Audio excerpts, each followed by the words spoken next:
Hello and welcome to our dog door hanger or table sitter workshop. This is done as a virtual paint party and hosted by myself, Jenny, the owner of Esther's Nest Designs. We are a small handmade company located right here in central Illinois. Every product is made in our home workshop and shipped out to you. So if you are joining us today, you have probably purchased a ticket to either the door hanger workshop or the small table sitter workshop. They are both the exact same design, just in size. This one is an 18-inch round, perfect for your door. This one is an 11-inch round, perfect for a shelf or a mantle or a coffee bar. You could even put a hanger back on the back of this and hang it on a door. It's just significantly smaller than the 18-inch. So today I'm going to be painting the smaller size since I already have one of the larger size painted for my home. Excuse me. We are going to go step by step through how you will complete your project today. One thing I would love is if you are watching this video, it always helps us if you can do this for us so that more people will see that we offer these online workshops, and they can always go to our Facebook page, Esther's Nest, or www.estersnestdesigns.com to see more of the workshops that we have offered. Okay, so we're going to get started. I'm going to run through really quick some of the techniques that I'm going to show you today. So first of all, we're going to look at how we can do a faux stain technique on the background of our piece using just paint and baby wipes. I'm also going to show you some tips and tricks as to how I paint these little pieces without them going everywhere. And then I'm going to teach you how to make this super simple bow. And I'm going to also show you a few of the little shading techniques that I used on this piece just to help it stand out a little bit more. So I'm going to go ahead and put this one away. This is what our finished project is going to look like. This one also has the hanger on it. Our round, our 11-inch round table sitter will not have the hanger on it. If you choose to put a hanger on there, you can do that just by adding a command strip to the back of it. But we are actually going to do this. Try to get zoomed in a little bit. We are actually going to do this, and then you will get an easel with it where you can set it up on a table. Let me zoom this out just a tiny bit. Nope, that's not what I was going for. There we go. We'll go with this one. Okay, so first things first, I want to go ahead and show you guys how to use the faux stain technique on the back of this piece. But to do that, I have to get all of my little pieces off. When I am painting these little pieces, I really prefer to paint all of one color together. That makes it a lot easier for me. I'm not losing these tiny little letters, and I'm also not getting my hands covered in paint trying to paint one of these little letters. So one of my tips and tricks is to use masking tape. So here's what I'm going to do. I'm going to pull this up. I'm going to pick all the colors that we utilize, or all the pieces that we're going to paint in one color, and I'm going to tape those together on one piece of masking tape. So first, sorry guys, my phone is going crazy. So first I'm going to pull off everything that we're going to paint in white. So, and I'm going to turn them upside down, okay? So we're going to paint these letters, the Hope You Like.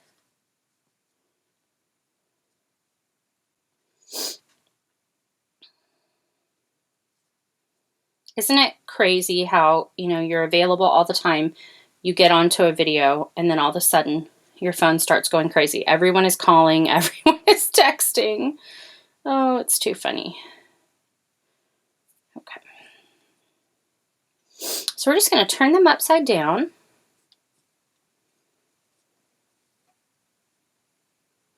And we're going to run a piece of masking tape along the back of them. Okay, just make sure all the pieces, pulled it up a little quick. Okay, let me pull that piece down. So then when you turn it over, they'll all be there. If a couple pieces fell off, like happened on mine, it's no big deal. Just put them on right side up, because we know these are definitely all going to be painted white, okay? Then we're going to pull this off to the side because we're not ready to paint that yet. We're going to do the same thing with our little paw print, because this will be white as well.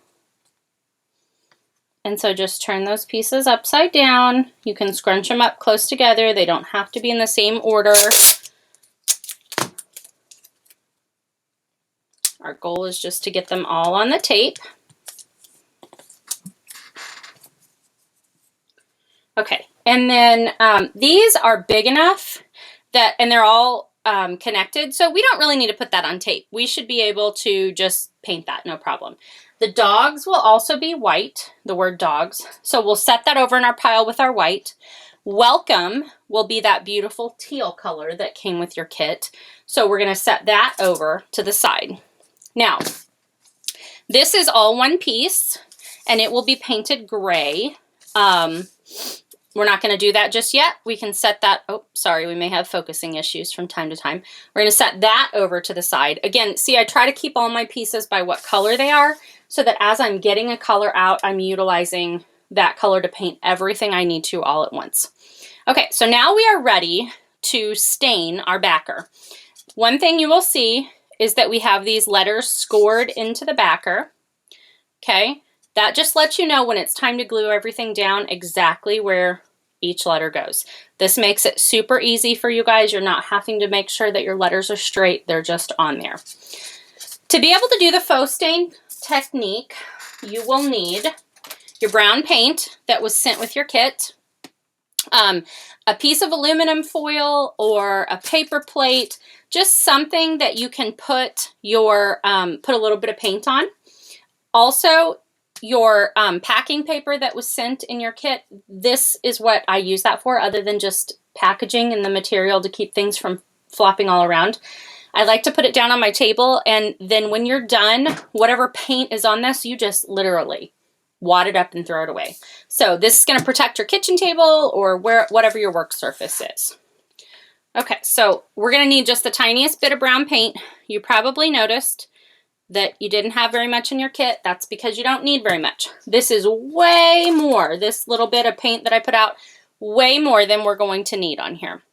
Next up, you're going to want to grab your baby wipe. You should have had a couple of baby wipes in a Ziploc bag. I always try to send you more than you will need, just because I use baby wipes to wash my hands in between colors.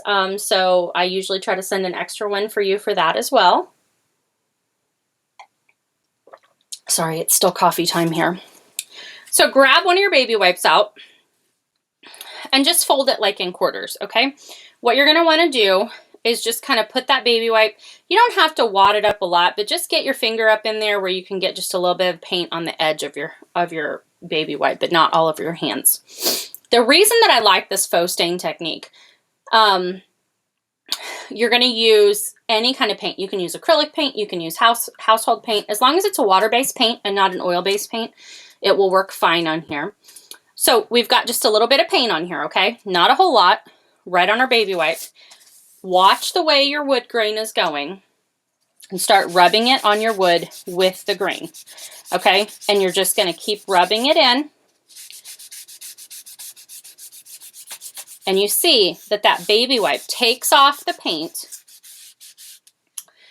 and leaves just enough to color the wood, but let the grain show through.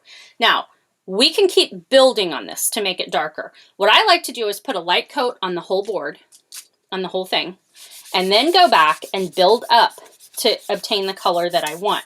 Now, if you put a lot on right off the bat and you're not really rubbing it off the way that I am, then it's going to build very quickly. So make sure that you're working in layers.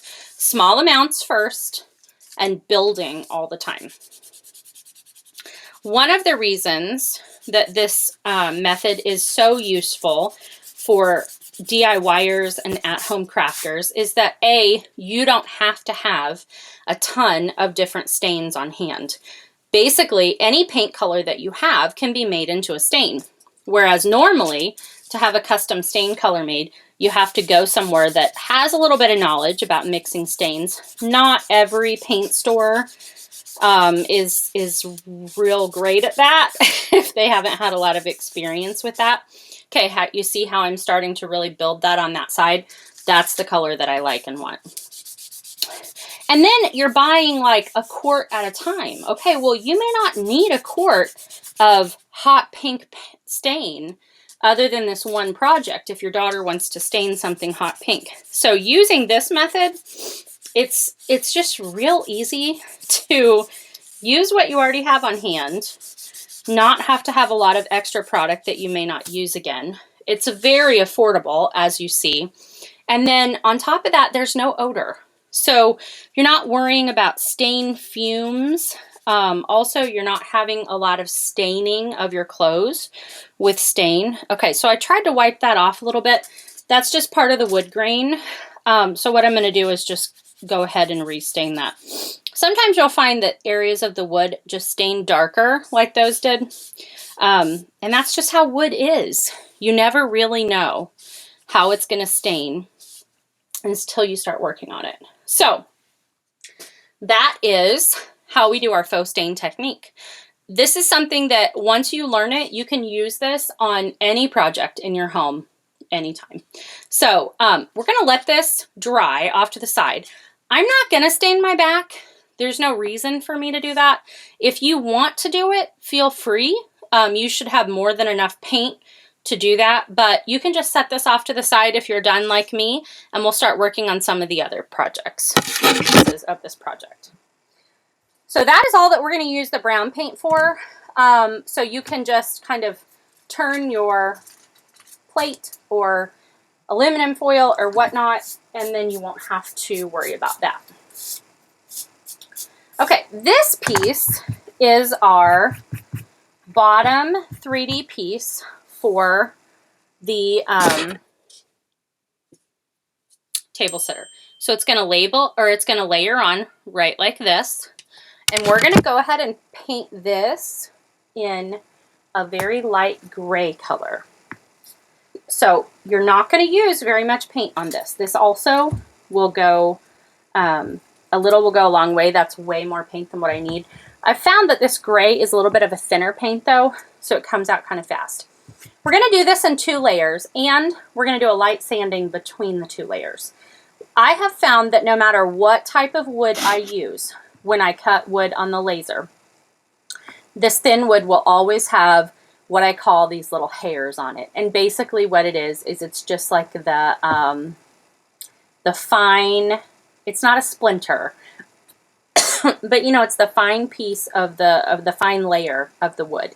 And so what I have found that works best is put a light coat of paint on, let it dry, do a real light sanding on that, then put a second coat of paint on. A lot of my people never sand in between, and that is fine. It is not going to look bad. You're going to get some texture with that. So it's no big deal either way. I'm pretty sure I sent you a little piece of sandpaper in your kit. If not, just grab any sandpaper that you have on hand. 220 is probably best to be able to do the sand in between the paint. That way you're not taking any paint off the surface. You're just kind of smoothing it out. So get your gray paint. Get one of your little makeup sponges. I will warn you guys that when you buy a paint kit from me, you are getting a specific brand of makeup sponge.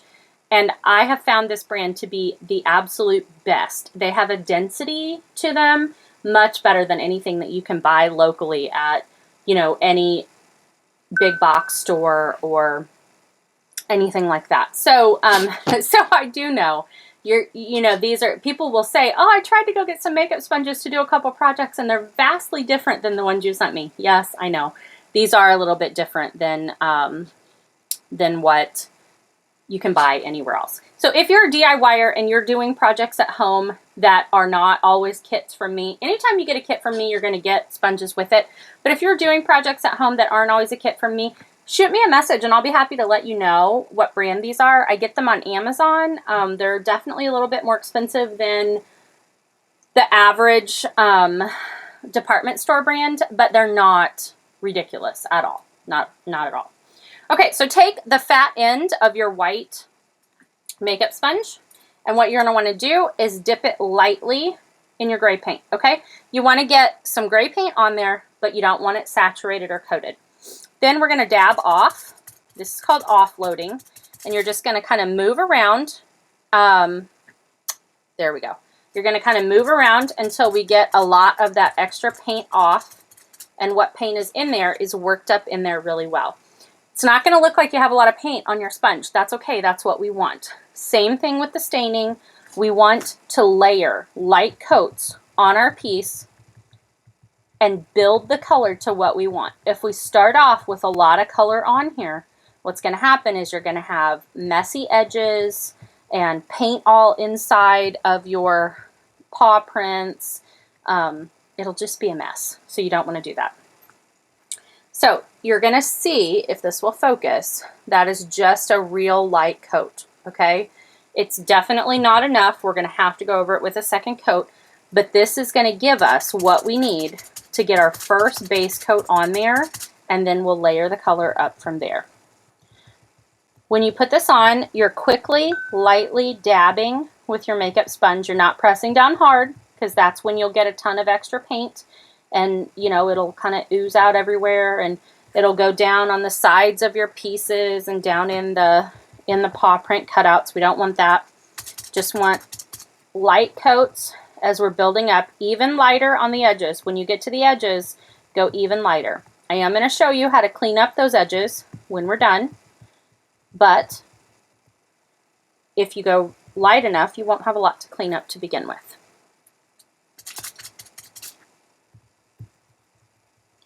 And I am just going to keep working my way through this piece with a light coat of gray paint until everything is covered.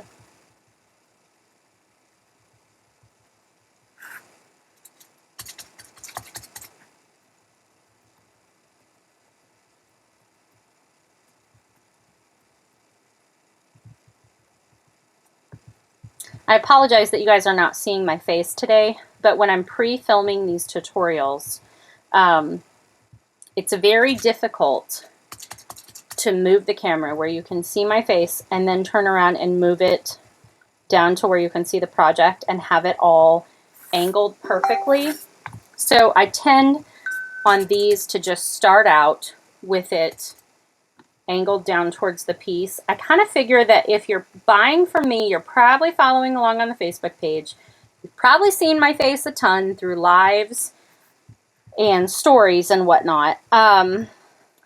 So it's okay. It's okay when I'm filming these for you to just see my hands and just see me work on the piece. Okay, so again, you'll see there's a lot of sections that need more paint on them, but I'm just going to let that be my first coat, let that dry really good, and then we'll do a light sanding and we'll go back and layer.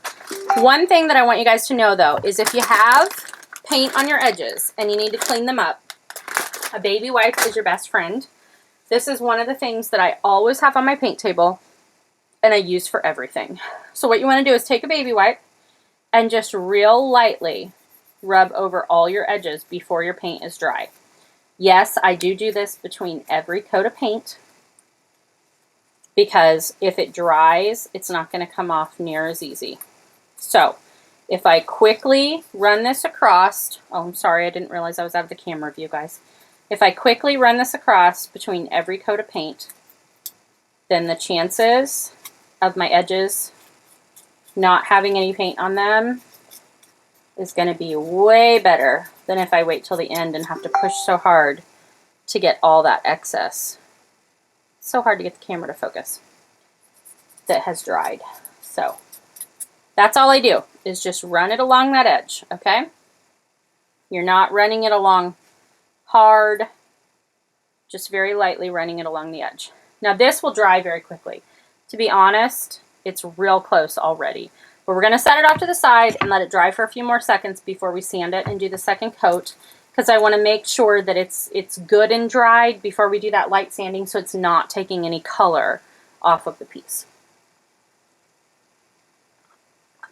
Okay, next up, let's go ahead and do our welcome in the teal color.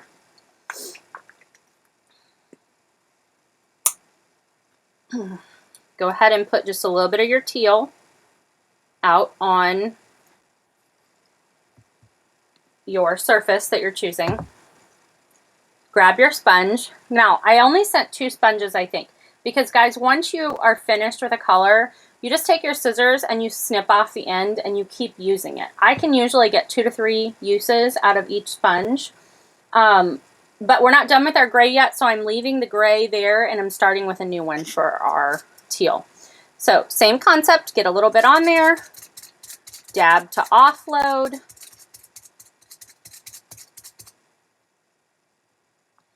On these, it's even more important that you go ever so lightly because the surface is so small. You do not want to get teal all down the sides of your letter. You can do the same thing with a baby wipe to wipe that off, but it is a little bit more difficult because there's so many curves and turns. So on this one, it's a lot easier to just very gently paint it. And we're going to do the same thing. Extremely light coats of paint, build back up where we think we need more paint, but for now, just very light coats.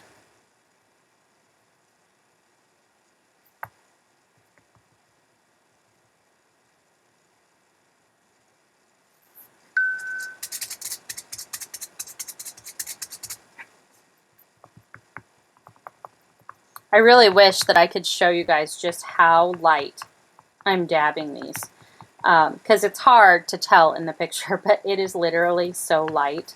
Like sometimes I can barely feel like the sponge is hitting the surface. And how much I'm offloading that paint. There's just hardly any paint left on my surface.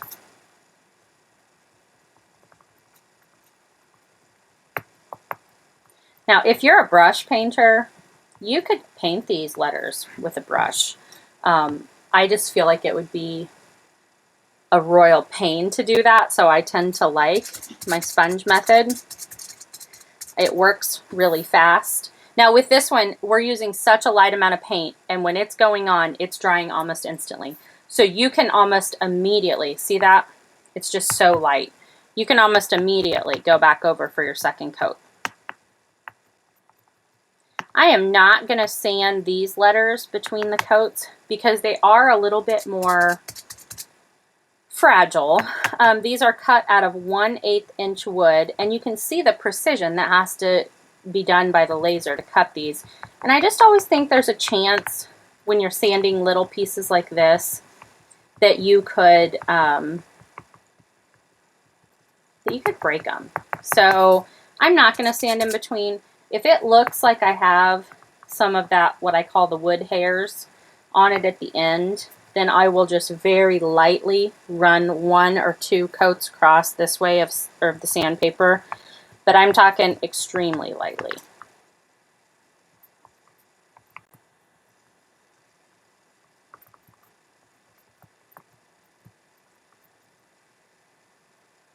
Okay, so then I would set this off to the side. If you come back to it and you feel like, oh, there's a little place, there's a few little places I can still see the wood, that's fine. You can put a 3rd coat on it.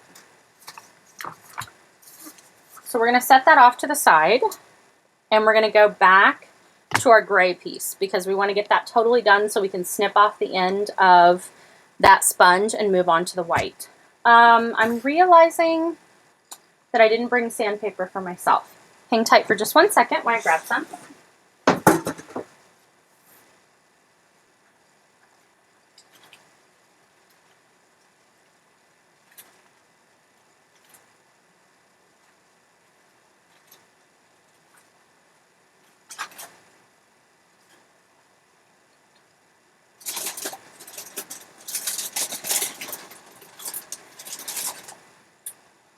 Okay, I didn't have any 220 that I send you guys in here. It's in the other workshop. So I'm going to use my 220 sanding sponges. These, if you're a sander or a crafter regularly, then I can tell you where to get these at. These are just real lightweight sponges that have 220 sandpaper on the outside of them. They can be used for wet or dry sanding. I pretty much only use them for dry, but it's the exact same thing as sandpaper. It's just a little bit more, it's got that sponge inside of it, so I feel like it's a little easier to hold on to when you're sanding all day, every day. So what I'm going to do is just real lightly run across. Nothing heavy. I'm going to stay with the grain when I'm doing this. And all I'm doing is just, I'm going so light, like you can barely see anything on here that I've sanded off. There's a little bit, but not much. Okay? And all that's doing is just knocking off the hairs. It's super smooth now. So just put that off to the side, wipe off any dust. Then you can kind of wipe off any sanding dust on your paper. You want to do that so that you're not getting that dust in your paint projects. And then we're going to repaint this with this gray sponge and that gray paint one more time.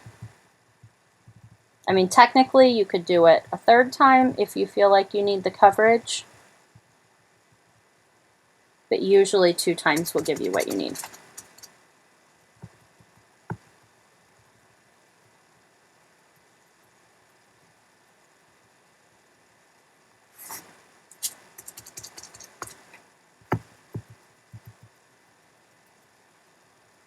These are the part of the tutorials that I wish I could kind of like speed up the video, because you don't really need to sit here for 2 minutes while I dab paint all this.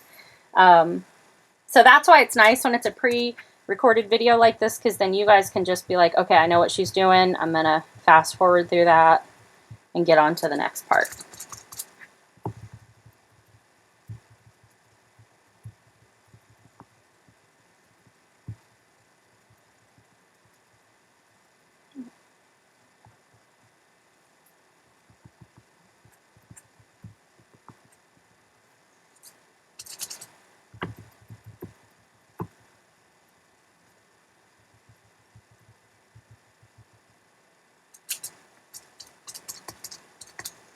I try to make it where all of these projects can be completed in 1 hour or less.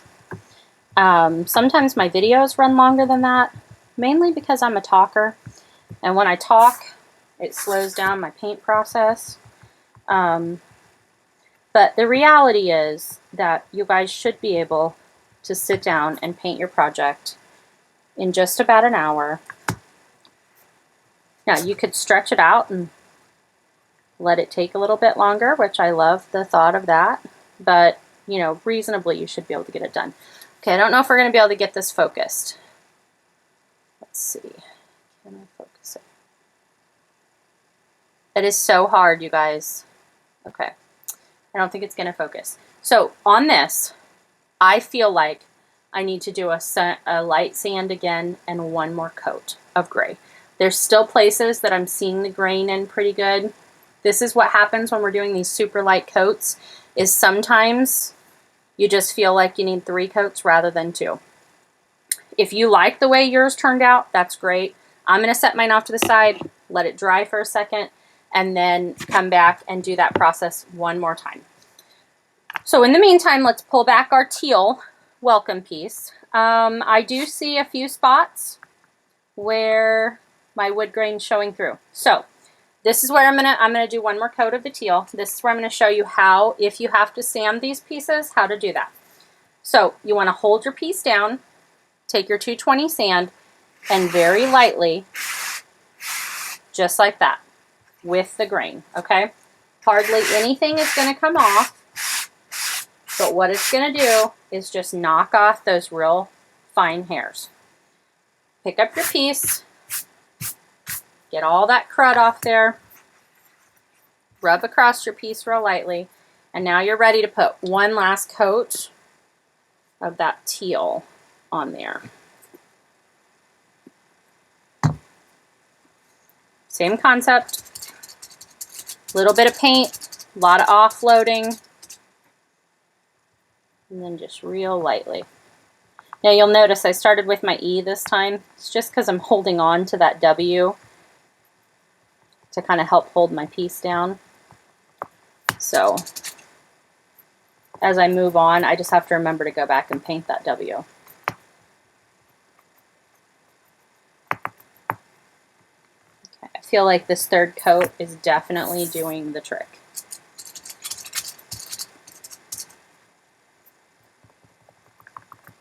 Sometimes with projects you can get by with one coat.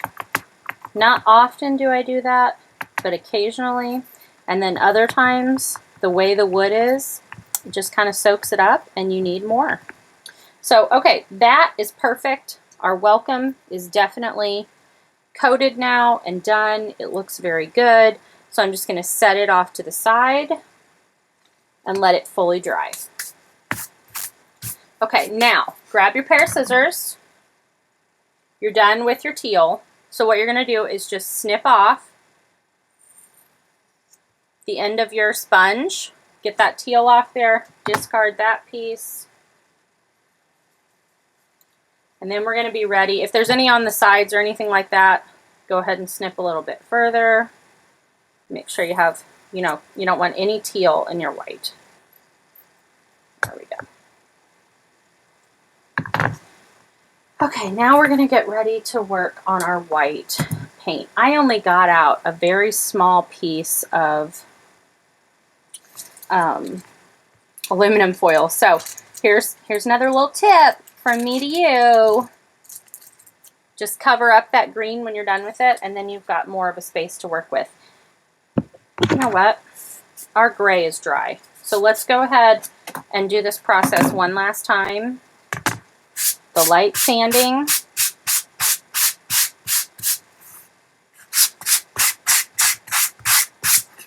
And we'll get that last coat of gray on here, and then we'll be ready to go to the white.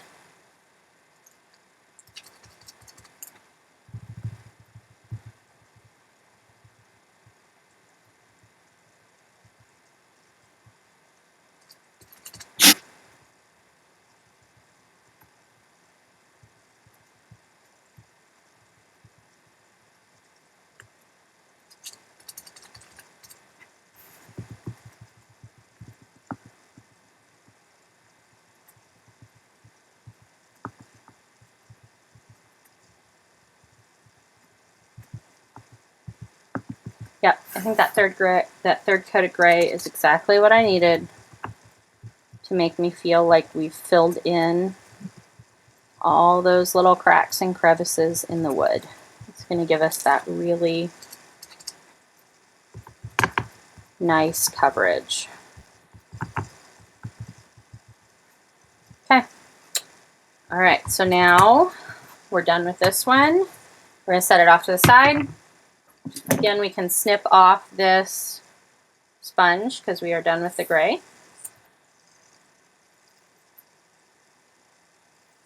Now that sponge is ready to use with another color paint. Okay. Now this is a part where if I have any paint on my hands, I'm going to go ahead and kind of use a baby wipe and wash that off before I move on to my next color so that I'm not transferring that color over. Okay, so for our dogs and our paw print and our Hope You Like, we're going to be using just a very classic white. I do use one specific, and actually since we're done with these, we can go ahead and fold that aluminum foil over as well. And that way we're not taking a chance at anything getting in our white. Except when it seeps out on the side like that. That's why we have baby wipes around, guys. Okay, so I do use a very specific brand of paint. I like Behr paints.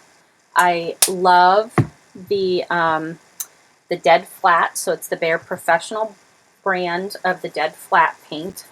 And I prefer to use all Behr paints just so that the consistency is mostly the same, although I will tell you that some of the Behr paints are light or are thinner than others. So it's not always guaranteed that your consistency is going to be the same. If I find a color of apple barrel that I really love, I'm not above buying that at all. And I highly encourage at-home crafters to pick that up when you see it for whatever it is, 52 cents a bottle or whatever. Yeah, you got to just use that stuff. I'm just painting in such, I'm buying paint in gallons at a time. You know, like this teal, I don't buy a quart, I buy a gallon at a time. So for me, the apple barrel isn't quite as cost effective. But if it's a color I like, I will absolutely use it.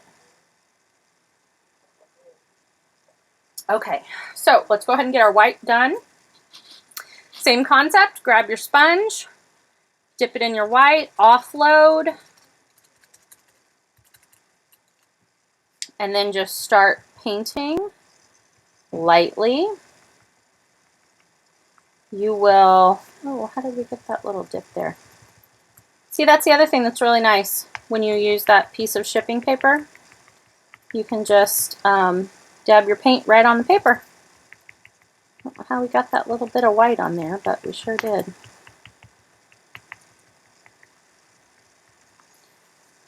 Okay, now these are all so small, I'm not going to sand these pieces. I am just going to layer that paint on there till I find that it's coated, and they're going on just like this.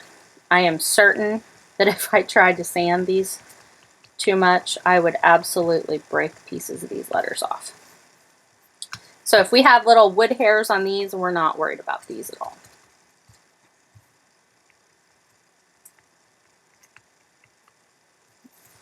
See, like that one's still picked up off of the tape.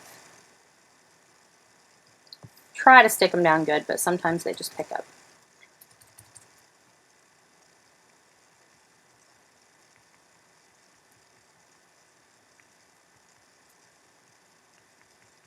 And you're still going to try to do light coats of paint on here. It's almost impossible to use baby wipe to clean up those edges. So go as light as you can to try not to have messy edges. But I'll be honest, the smaller your letters are, the more likely that you will have paint on those edges. And if I'm real honest, nobody's going to notice it but you. No one is looking at the sides of your pieces to see if you were, you know, a messy painter. So I wouldn't worry about that. Now the dog word is a little bit bigger. So if we feel like we need a sand on it, we definitely can. Because I feel like I can hold that and we can do a light sand on it. But it may not even be necessary.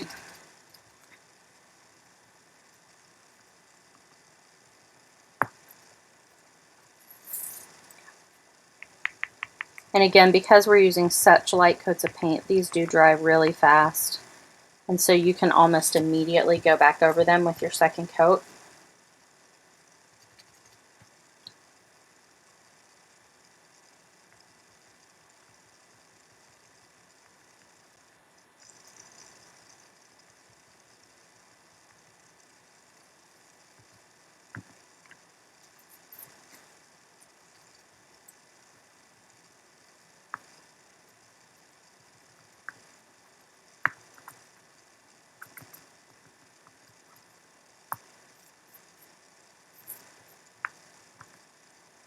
Okay, now we're going to let these dry.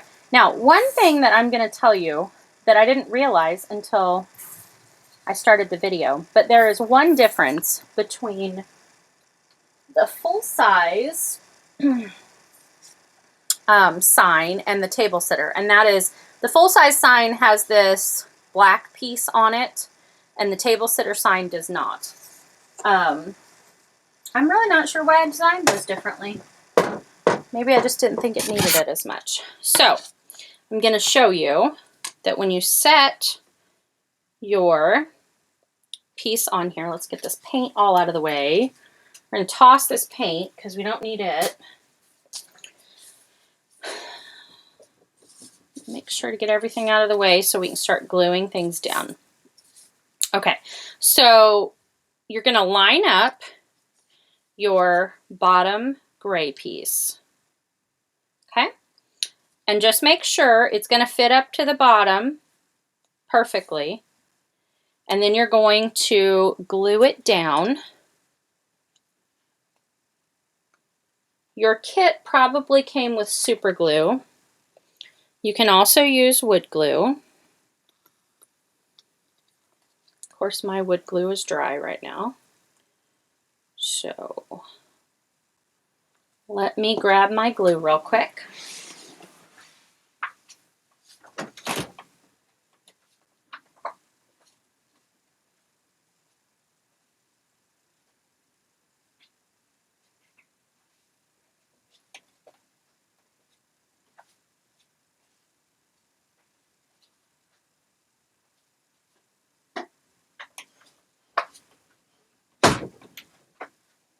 Any kind of glue will work, but the smaller the tip will make it so much easier when you're putting on your, your big pieces and whatnot. So one of my favorite glues that I use all the time is this Stick Fast in the thick. Now I will tell you, these are on Amazon. They're about $14 a bottle, but they do last a very long time. If you are a regular crafter, if you are part of my monthly subscription box, or if you just like to do things DIY at home, I would definitely suggest investing in one of these. Now, anytime you get a kit from me, you're going to get glue from me. My monthly subscription members get bottles of wood glue because that's what we use the most. And then my kits like these will get more super glue. But if you prefer to invest in one of these for yourself and you don't want those little bottles of super glue or whatnot, it's fine. Just send me a message and let me know, and I'll leave those out. This is a really good investment for any kind of crafting that you're going to do. So what I'm going to do is just take this gray bottom piece, and I'm going to put just a little bit of glue across here. Now, it's not going to require much. You see, this is just a real thin coat. I make sure to get my edges. This stuff sticks so fast too. Wood glue, you have to hold it down for a few seconds. This stuff, you still have to hold it down, but it's almost instant. Okay, you're just going to put a tiny bit of glue on there. Put it back on and line it up. So for those of you who have the DoorHanger kit, this is all going to be the exact same, except you will have that little piece of black. It's like a little strip of black, or it's a little strip of wood here that you'll paint with your black paint. And then you'll glue it on right on top of there. I'm really not sure why I designed those differently. One to have that black strip and one not. Okay, so we've got that glued on, secured really well. The next thing that I'm going to do is go ahead and put on this, my Hope You Like letters. And again, these are really easy to do because it's right in those score marks. Let me see if I can zoom in just a little bit without losing the focus while we glue these on.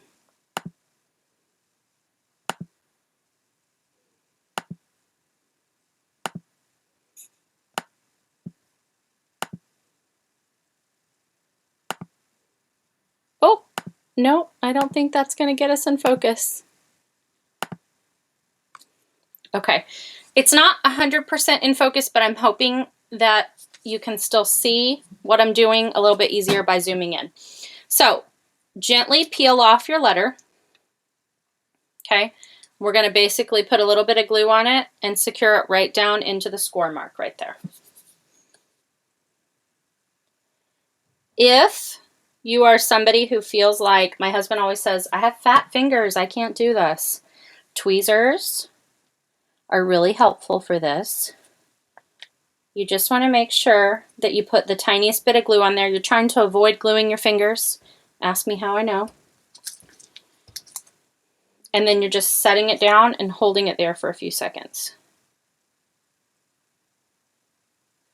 And remember, guys, if you're hanging tight with me, things like this where I'm gluing each individual letter on there, Once you see how to do it, feel free, pause the video, put your letters on, fast forward the video, and get to the next part.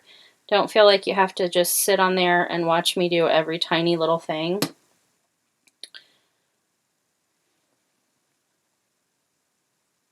I know for most of you, I have some regulars who buy my kits like every single month. By now, you could practically teach these classes for me. You are pretty experienced at what you do. So you are not going to hurt my feelings if you do not watch every little step of the tutorial. Now I have tried just putting dots of glue on the backer board in the scored things, but I'll be honest, I find that I get too much glue on it and it seeps out the edges. So I really prefer to just put it on the letter. I do really like having these scored marks on my board though, whenever I can do them. Like on the big one, oh, I bet that's why I put that other black strip on there. On the big one, I couldn't score those letters on there because it's too large for my laser. So I put that black strip on there to give you a guide to set your letters up against. That's why. But on these little ones, anything like this that's small enough that I can score right into the board, I always will. Because it just makes it kind of like foolproof. And I am notorious for having letters crooked. So when I'm doing this, I don't have to worry about my letters being crooked at all.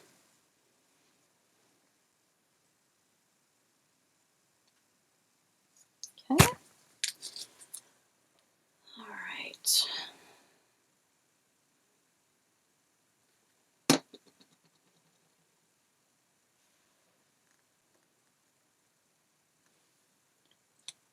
Almost done with these.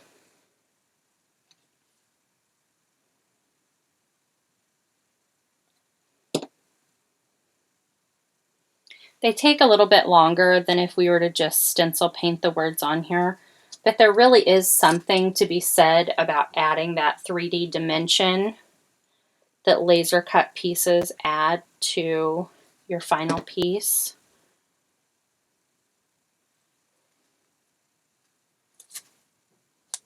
Okay. All right, those are on.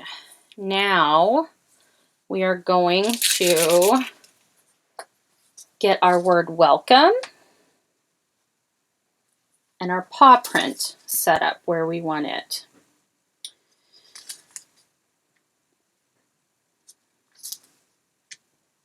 So what I do first is I pull all the pieces off and I just kind of get them set on the board the way that I want them.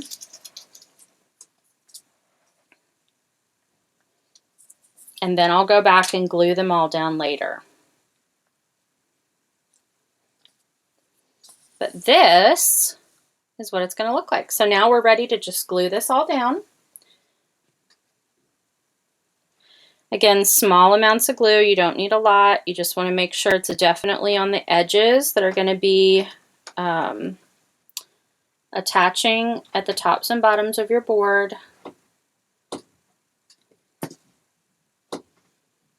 Those hope you like letters really give us a guide for attaching our welcome word. Also, the font that we used for welcome is pretty forgiving with it not having to be straight because of all the like loops we've got in our word. So it doesn't have to be straight and it's still going to look, I swear to you, this side, I don't know why, but it looks crooked on screen, but it's not. It's very weird. I must have adjusted the screen differently. Let me see if I can figure that out. I don't know. Very weird, very weird. Okay.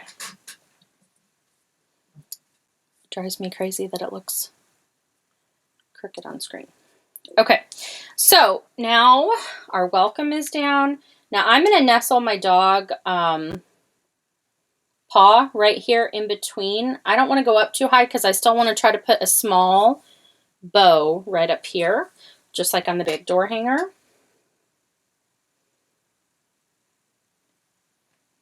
So, oh, that's what happens when you start gluing your fingers together, ladies. So, bottom of our paw print there. And then we will just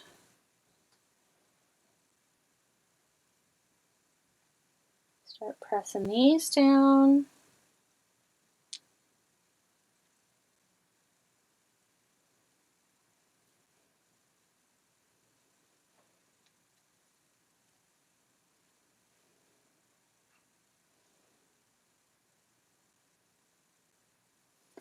Okay.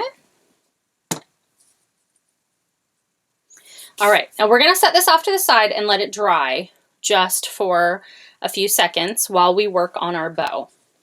Okay, with your kit, you would have gotten pre-cut ribbon pieces, okay? Because the size of the ribbon I'm going to be working with for this is definitely smaller than what you got for your big 18-inch door hanger if you ordered that. However, it's the same concept to make the bow, whether you're doing it on a smaller scale or on a larger scale. So I'm going to set this off to the side.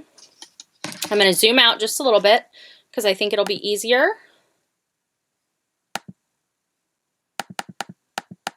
Okay. So with your bow, I did get a little bit of glue over there, so I kind of want to make sure that there's nothing on here that my ribbon is going to be getting. That's all pretty dry. Okay, so your pieces of ribbon are going to be cut. Mine are not because I did not pre-cut them. I need to figure out really quick. I think there's 5 different types of ribbon on this piece. And one of each type. And I need to figure out the right size for my small one. Yep, this is it. So just going to make them, I'm going to cut them all down to this size. This is the teal that matches the welcome word really well. And then I'm going to cut my sheer white.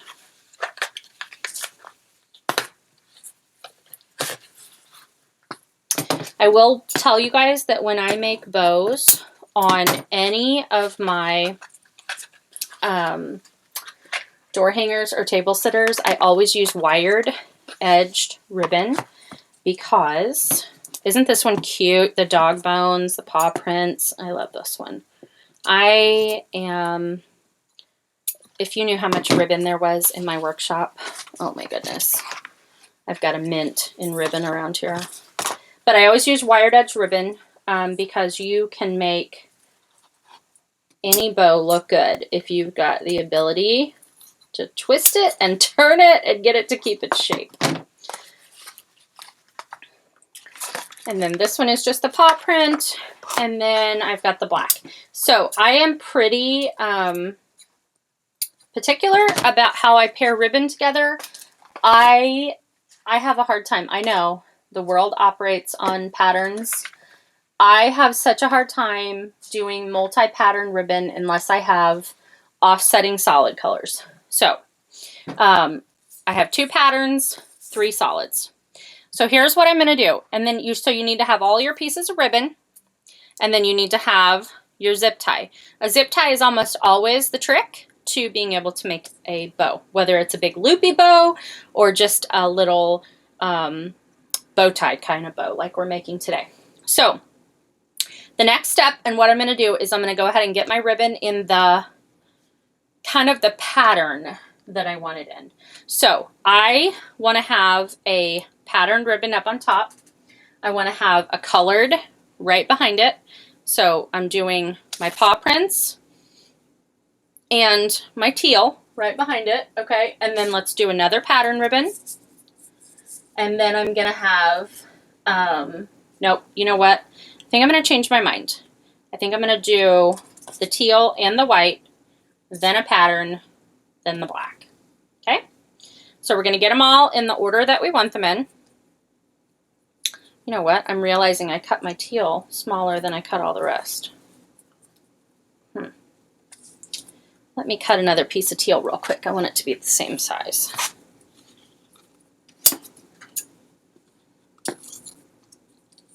When I have such official measuring means, it's shocking that I would cut it the wrong size, right, guys? Okay, we've got them in the order that we want them to be in. Now, I am going to just dovetail the ends. So, picking up 2 pieces at a time, I'm going to fold them over. I wouldn't be able to do all the pieces at a time. I don't think my scissors would get hung up in it, so I just do a couple pieces at a time. So fold them over in half, okay? Take your scissors, cut at an angle, okay? Then you're going to do the other side, cut at an angle, and then you will see you have dovetailed ends, okay? And we're going to go work our way down through this stack. I might be able to do 3 on this next one. Same thing, fold it in half. Sorry, I keep realizing that my hands are going out of camera view. The deeper you cut in, just the deeper that your angle will be. Okay, all of our ends are dovetailed now. So put them back in the order that you want them to be in. Clean up your ends.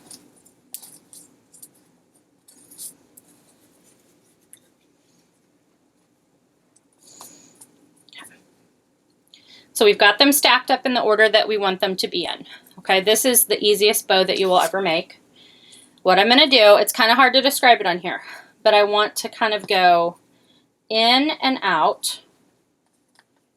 Okay, in and out, so that it kind of looks like, see how that's like an accordion right there? That's what I want it to be, okay? Kind of want it to be that accordion, which to be able to do it, you just have to kind of, you'll get the hang of it after you do it a couple of times. Put your zip tie around it. This is probably the hardest part of the whole thing because holding ribbon and a zip tie at the same time is not easy. Okay? Feed your zip tie in the end. Now, once you get it fed in, that's when I kind of stop and I reposition and I make sure that I'm even. Okay. And then you're going to pull your zip tie down. Now, eventually we're going to crank it down super tight, but this is like, once you get it loosely right here, this is your last chance to check it. Am I right in the center? Do I need to move over a little bit more? Okay. That looks good to me. So now I'm going to crank it down as tight as I can because that's what's going to hold all your ribbon in place when we start squeezing and moving and pinching. All this fun stuff that we're going to do with this bow. Okay. So clip off the end of your zip tie once it's tight. Now, I'm going to show you how to cover up that zip tie because that's not pretty, right? Take your twine that came in your kit. I don't know how long I cut it in your kit, but I'm just going to go to here, okay? Now, if you have a glue gun at home, you will definitely find this to be a lot easier with a glue gun than you will with super glue when we go to attach it onto our piece. Ultimately, what we're going to do is we're going to wrap this twine around and then we're going to have it to where we glue this right on our piece up at the top. The bow's going to be a lot prettier. Super glue will glue it, but hot glue will make it so much easier and it will hold so much better. So if you have a hot glue gun at home, go ahead and pull that out for this last part. But what I'm going to do right now is I've just laid that twine over there and I've got it, you know, pulled in the back. I am just going to start working one of those pieces around until I've covered it and have a little hole or, you know, a little tail at the end, and I'm going to hold that. Then I'm going to work the other piece around until I have a little tail at the end. And then I'm going to tie that tail off on the back side. If you have a glue gun, you also could glue down the first tail of your twine. See, it just covers up. Once you tie that down, it's just going to cover up the zip tie on there. And this is thick twine, but you can use really thin twine for this. Actually, I think I would have preferred to have thin twine for this. But you're just going to tie it down real tight into a knot. Now, if you have a glue gun, then I would have glued the first piece and then wrapped it and then glued the last piece. What this does too is it gives you something for that hot glue or super glue if you're using to adhere to other than the plastic zip tie as well on the back, because you're going to glue this onto your sign. Okay, now that we've got that secured and glued down, now we can just start messing with our ribbon. So I will just start pulling my ribbon up, and I will start pulling my colors out. This is really just a lot of this way, that way, making sure that all of your ribbons are visible.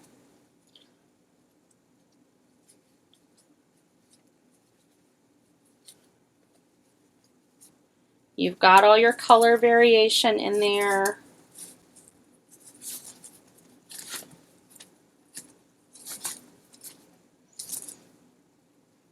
Now you see how different that looks already, the side that I've worked on versus the side that I haven't. And this is something that you just, over time, you will learn how to work your ribbon. I swear to you, sometimes I can sit here and I can play with ribbon for an hour. And then there's times that my door hangers will have been on my door for like 3 weeks. And I'll walk by and I'll be like, I need to adjust that ribbon a little bit more. And that is what is so great about wired edge ribbon, is that it does hold its shape, but also lets you just keep adjusting and adjusting. And then once you have it kind of like out the way you want it, I definitely want my teal to show through, because that's going to kind of really help that accent color on my piece. But once you have it out the way that you want it, all you're going to do is just glue it down right here on your piece.